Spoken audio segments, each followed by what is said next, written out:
Well, good afternoon, guys. Good afternoon. Today we are gonna build a DIY gray water filtration system. Right, so a couple of weeks ago, we actually bought a washer and dryer.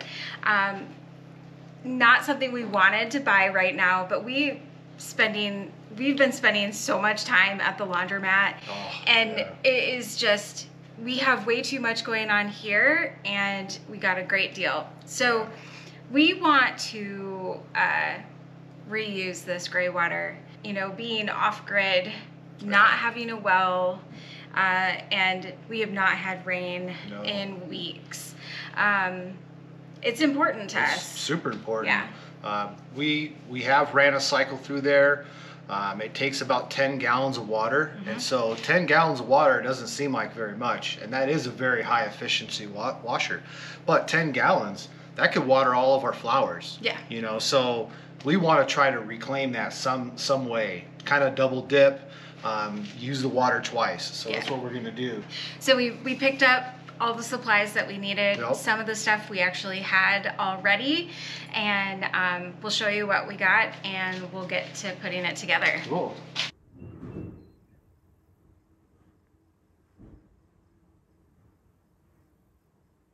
All right, so our filter is going to consist of 5 layers that we're going to put together. We're going to show you guys exactly how we do it, but we have some rocks here.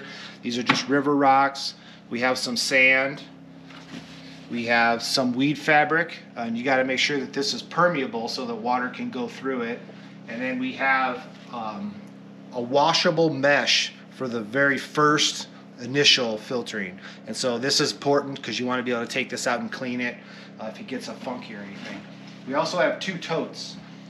This tote is one you could pick up at Costco. It's kind of heavy duty. It's going to be good to collect all the water in. And this one we're going to kind of sacrifice and drill a hole in. These ones are really cheap. You know, we think we bought them for $3 or $4 or something during Christmas time a long time ago. This is stuff we've had.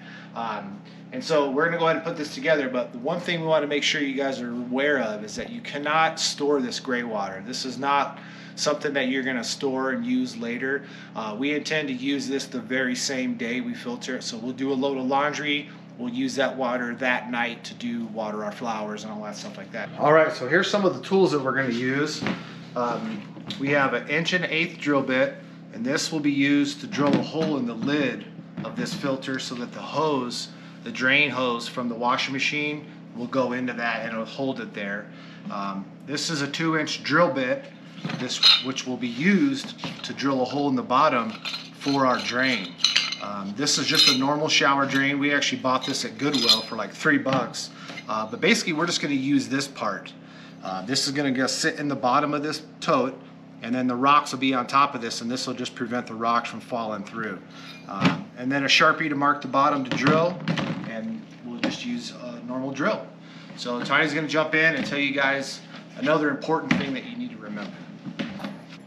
So one thing that is really important if you're gonna save your gray water is the detergent that you use. We picked up this Mrs. Meyer's. This is made from completely biodegradable ingredients. It's eco-friendly, and it will not harm the environment, will not harm your plants. Another thing is, instead of fabric softener, we'll be using just white vinegar. It helps with freshening your clothes and helps to soften them. And then since we will not be using the dryer, we also picked up some clothesline and a couple of 100 clothespins to hang our stuff. But the last part for this gray water filtration system is this shelf. We had thought about building like a table, but we remembered we had extras of these sitting around, and so we're just using 2 shelves. This will hold the hose in place. We'll put the first tote here that'll filter the water, and then we'll put the larger tote underneath to catch the water after it's been filtered. All right, let's do this. So this is our wash machine discharge hose, and this is about where the tote's going to be. The drain's going to stick off just in front of this shelf and then, you know, filter down into the other tote. So we have it in the position it wants to be in, and we're just going to put a little mark in the lid. And then we are going to take this 1.125" drill bit, which is the exact same size as this discharge line, and we're just going to drill a hole right through this lid.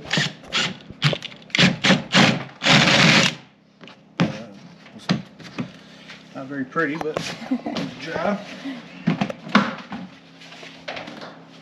Alright. So now we're going to use our drain, and we want to put it, you know, somewhere. We want to incorporate this lip here so that all of the water is going to drain out of this filter. We don't want to leave any water in here that's going to become like stagnant. So we're just going to go ahead and put that right to the edge, and then just take our Sharpie and put a little dot down there, and we'll drill a hole right through it. Alright, I'm going to use this 1.125" bit to just get a pilot hole started in there, and then we'll get our hole saw. And now the hole saw is going to follow that pilot bit. Pilot hole.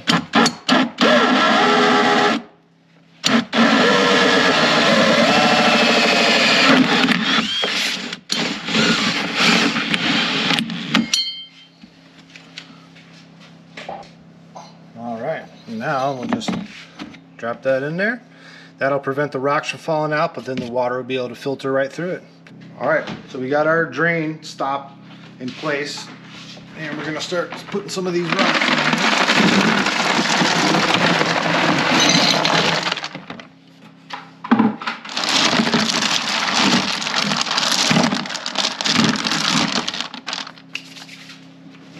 Now we'll get some of this fabric.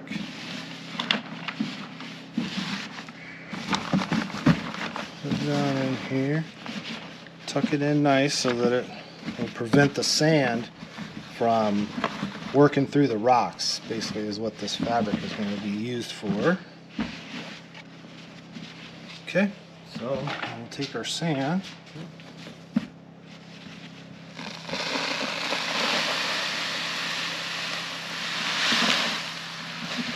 Oh, hold on. Good save. Sure.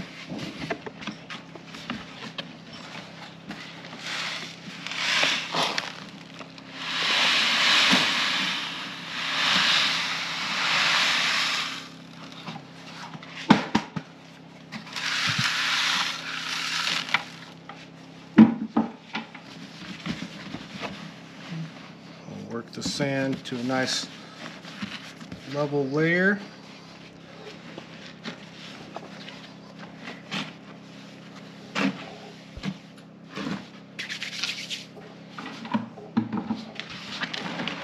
This is going to be heavy. Alright, now we'll cover up the sand with some more rocks.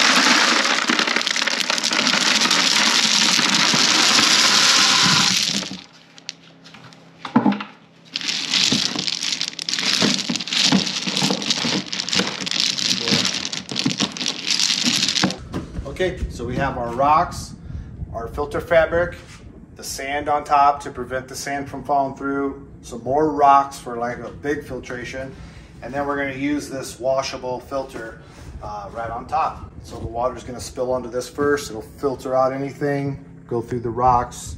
The sand will be the final filter before it hits the fabric, and then it'll go out the drain. You have the front.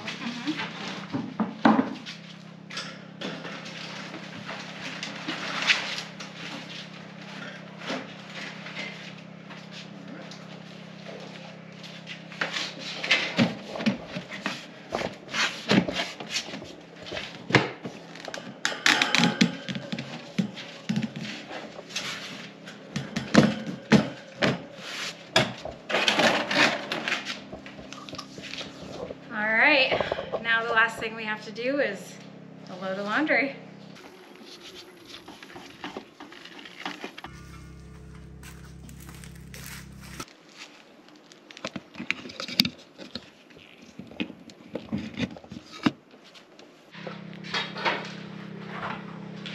All right. Our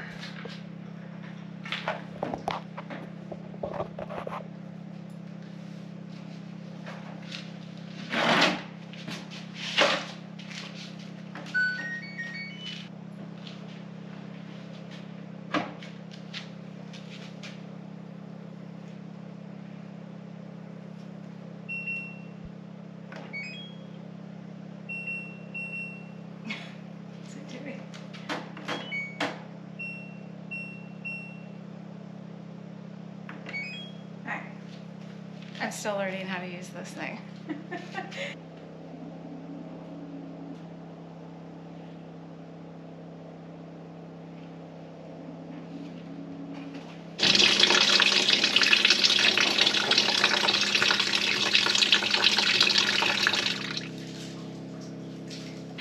All right, so the load of laundry is done, and we wanted to actually check out for the first time with you guys how the gray water filtration system worked. I mean, honestly, it looks pretty clean. You can see just that one spot right there where the water kind of hits. Yeah, so it's gonna be lint and anything else, any larger particles. And then the, looks like gray water. But that worked. It worked. This storage tote is it's a 27-gallon storage tote, and it's about half full, maybe a little bit less. So right around that 10 gallons. And it's awesome because we'll be able to use that especially for our hydrangeas back here. They are not looking all that great. They are starting to look better, believe it or not. But I think it was a bit of a shock for them to be right here in all of this sun. And but we are excited to use this water on them.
Over here. Hey, go get your frisbee. Well, hey guys, so we are out in the garden. Just thought I'd do an update because it's been about 3 weeks since the last time I took you guys through the garden. Hi, Ryder. Yeah. It is July 23rd today, and I'd like to share our successes that are going on and some of the things that are not going all that great. So we'll kind of start here where the tomatoes are. It has been very, very hot, and the tomatoes are definitely struggling. We're having a lot of blossom drop from the heat. However, because we did the shade cloth, we can see a huge difference in the plants from like before we put the shade cloth on and after.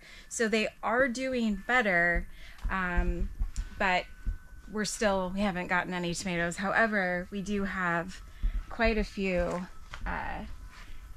you know, getting close anyways, which is pretty cool.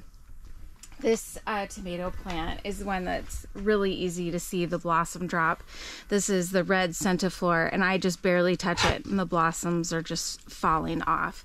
However, further up the plant, there are so many blossoms, and so we're hoping now that we're in a little bit of a cool down that the plants can kind of recover and start producing more fruit. We did have a couple of our dahlias finally bloom. Unfortunately, it's been about a week, so we're at the tail end, but that was really cool to see. I'm gonna bring you guys over here. These gooseberries, I think they've doubled in size and have completely greened out. Mr. Man. The tomatillos are very large. We kind of had to stake stuff out because we were putting our sides down and back up, and it was getting caught in there, and we were ripping all the leaves off. So one of the things that we noticed is we're having a bigger problem with the earwigs or pincher bugs than we thought we were having. Earlier today I came out and I was watering, and I kind of just moved some leaves aside, and there were probably 20 pincher bugs just hiding under the leaves of these turnips. So we're also today, while we're out here, we're gonna do a little like pincher bug trap, and we'll show you how we're gonna do that. So some things that are doing really well are kind of our greens. So our Swiss chard, this purple auric, we've been harvesting a lot off of, and a lot of our kales. It's just doing really well. Now we have had some pest pressure on those with the cabbage worms, but I'll show you what we've been using to fix that. Our different summer squashes are doing amazing. There is a little baby one, a couple of them starting on here. This is the poquito squash. They're just doing really well. And then over here, the costata romanesco. We've got a couple of nice zucchinis forming on there that hopefully we'll be able to harvest soon. Now here, this is probably the saddest part of the whole garden. We have grown peppers many times, and I have never struggled this bad with peppers. They just, like, this is a serrano. I can just like touch it, and usually the leaves will just like fall off. You can see there's so many leaves on the ground and so few on the plant. We are definitely concerned that our compost, just because it is so new, that it's just not providing the right nutrients. So we are fertilizing, and we have seen a little bit of a bounce back in the peppers, but I feel like we should have peppers at this point. And even the blossoms that we had, I'm pretty sure they just fell off. So this is the only plant that I think actually looks really nice. And so I'm hoping that we can still get something from these this year, but I'm not completely sure about that. I had showed you guys these dahlias the last time. This one is definitely doing really well. Those two, not so much. And then here are our potatoes again. They have probably doubled since our last garden tour. We did take some of our straw that we had originally around the RV, and we put it in here to help mulch and help hold the moisture in for the potatoes. And the potatoes are loving it. They just are really, really doing so much better than they were. We've got some of our other squash. I think some of the stuff hadn't even come up yet the last time we did our video. and everything ended up coming up. Our okra is doing really well. It's getting really big. I think it grows like an inch or two every day. It's crazy. So we were at the store and we wanted to do some hanging baskets, and we actually found these on clearance at Home Depot. They don't look the best, but you can't even buy the basket for what we paid for each one of them. So next year we'll fill it with some beautiful nasturtiums, and we'll be able to use them for many, many years. Here's another dahlia. I should have caught it. Oh, and then there's one of our pesky earwigs. They just are always hiding in everything, but this dahlia was so beautiful, and as you can see, we're gonna have a lot more coming onto this plant. Here too, some more tomatoes. This is our cream sausage, and we actually have decent amount of, oh, there's this one's got blossom end rot on it, so we'll just take that off. So does that one. It's, you know, even though we hand water every day, sometimes we miss these things. Let's come over to the cabbage. So I mentioned that we had some issues with the cabbage worms. And as you can see, there's some damage on a lot of, oh, see, like here's one right here. So I usually will just hand pick it off and smash it, but I use this BT. It is an organic spray, and I will spray it on the back sides of the leaves, and it takes care of the issue pretty quickly. We try to pay attention every single day, and if we notice any damage, we'll spray. This is like humans and animals cannot like break down what this is made of, so it's not harmful to us. I was worried about whether or not I could give the, you know, leaves to the chickens or whatever, but it's actually okay, so that made me feel a lot better. I'm not really one who likes to use things in the garden if they're not safe. But we're getting some really nice heading on the cabbage. It's just so cool. I've never had success with cabbage. In Michigan, the cabbage worms would have totally destroyed everything. So I don't think I'd ever gotten any before. This one's kind of funny. I thought I planted a bush bean and I planted a pole bean. So we're gonna put a little trellis in here so I can grow these upwards. Oh, and then here, these are radishes. I have decided to let these ones go to seed. And as you can see here, there's these little pods, and these are delicious. If you like radishes and you enjoy kind of that, you know, spiciness of them, you'll really enjoy these radish pods. The pollinators also really enjoy the flowers, so we're letting these go for a little bit longer. Like I said, the tomatoes are really doing quite well. This black strawberry tomato has a lot of fruit. And then we're gonna head over to this zucchini here because we have one that is ready to harvest. So this was the mystery zucchini that we weren't sure what it was, and it looks like just a regular zucchini. So we're gonna harvest this one, and a little bit of a watering issue, but I'm sure it'll taste wonderful. And our Kajari melons, these were just about this big, and now they're tall enough and reaching up here and trellising themselves. And then these are our purple potted, like, let me double check. It's, oh, Thai purple potted bean. These are a long bean, and they are also making their way up the trellis. And our cucamelons, these were also just little itty bitty starts here, and now they've gotten quite large.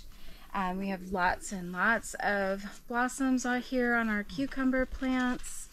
Here's a cucumber.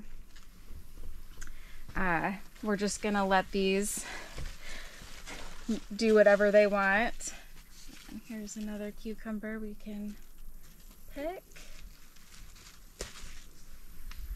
And another.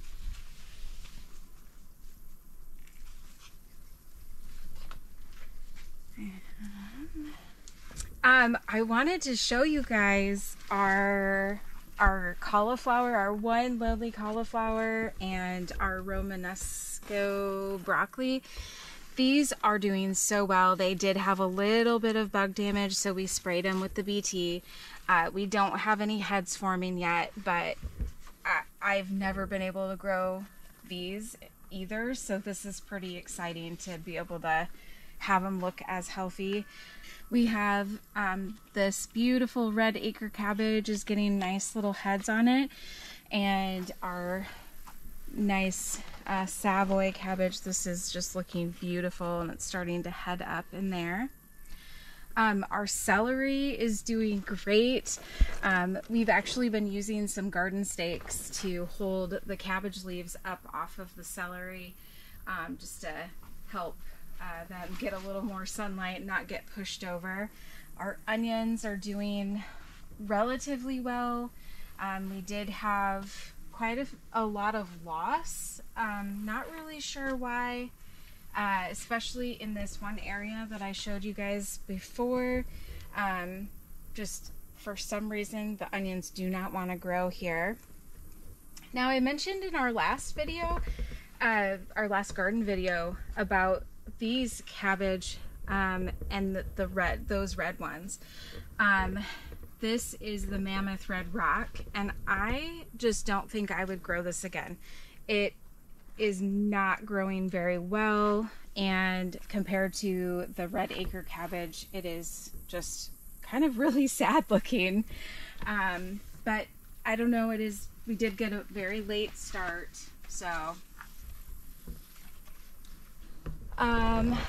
our basil finally has bounced back. It still doesn't look the greatest, but it is definitely doing a lot better. Same with the beans. These ones we planted those right when we first got this bed filled, and they are smaller than the ones that we planted about a month ago. Our beets are doing amazing. In fact, we're pretty close to being able to harvest a couple for, just a little snack if we wanted. And we did harvest all of our Chinese cabbage. We made a really yummy stir fry. And this last one I actually harvested today and gave it to the chickens because it had a lot of bug damage on it. We have this sunflower is getting close to being ready to bloom. All right, so we're gonna come back over to this bed here, and I wanted to talk about the carrot boards. So Levi made these carrot boards. He used some pieces of our leftover siding, and then some other wood, and made handles. And basically what we do is we'll put our carrot seeds down, and we'll put a bunch of water down, and then we'll just put the carrot board on top, and we'll just check on them every day until we start to see them germinating, and then we'll take the board off, and it helps keep the moisture in, and they germinate much faster. So these were really cool for him to build. Our nasturtiums are growing beautifully. We are having a little problem with the leaves being burnt, just because it has been very hot. Yesterday and the day before were about 100 degrees. But another thing that's really exciting is we had mentioned that we were hoping to find a table and chairs, and we did. We actually found this at a sale, and we were able to get it for $50. So that's pretty cool. The table, the 2 chairs, and it came with an umbrella, but obviously we can't put the umbrella in here. And our herbs, we actually moved them from outside of the greenhouse into the greenhouse, and the sage has just loved being out of the hot sun. We were not able to get our rosemary seeds to germinate. I do believe that those seeds are probably about 6 or 7 years old. So we just picked up a plant and put it in here with the ones that we had grown. All right, so let's show you the strawberry tower. This is doing amazing. In fact, Levi is the one who's been taking all the runners and kind of putting them up into the different areas and getting them to root down. So this was a runner, and now it's rooted into that spot.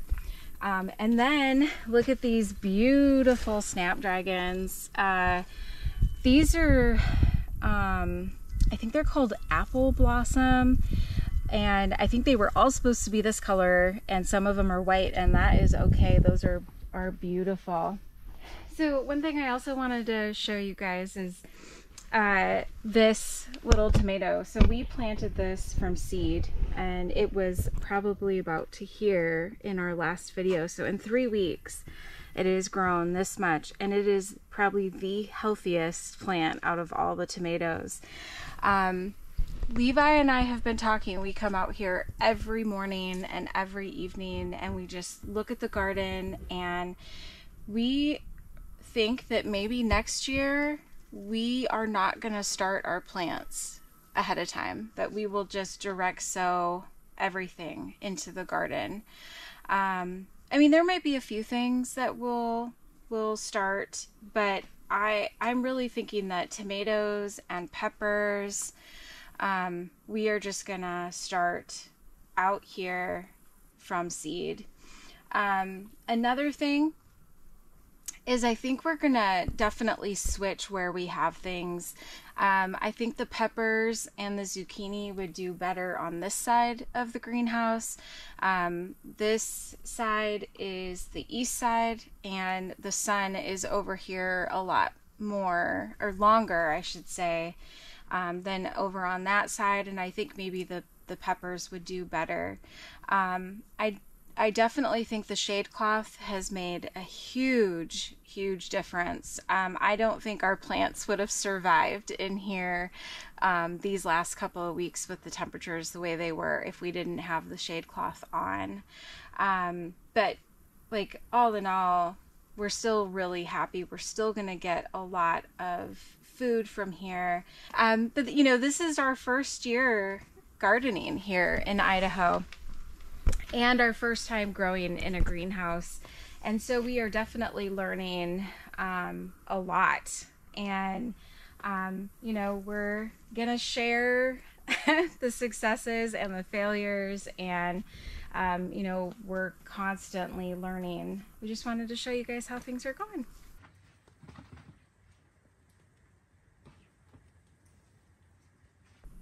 All right, so for these earwig traps, there's a lot of different versions, and the one that we're gonna do today uses a mixture of oil and soy sauce.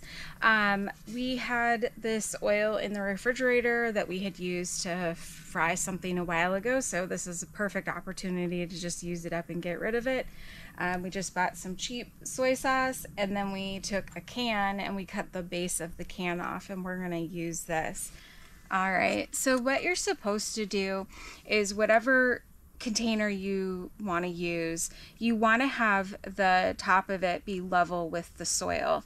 So I just kind of dug that little hole, and I'm gonna try not to cut myself on the can, and I'm gonna just fill in the dirt around it. And then what you're supposed to do is equal parts of the oil and the soy sauce. So I'm gonna eyeball it, and you want to have, I think it's somewhere between a half of an inch to an inch of the mixture in there. and I'm just eyeballing. So this is where I saw a majority of the earwigs today. So I wanted to put one in this area. We'll see how it works, and we'll let you guys know a little later how it worked out.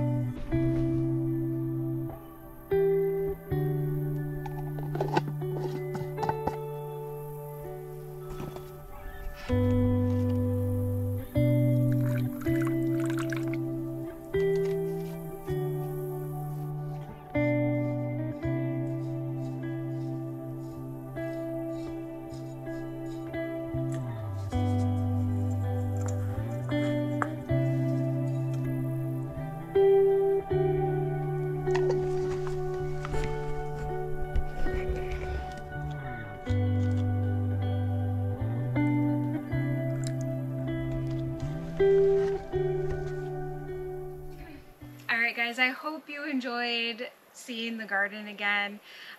If you have any suggestions for me regarding the peppers, please let me know. And also, if you have different things that you've done to remedy earwigs or cabbage worms. But that'll do it for this video. We'll see you guys in the next.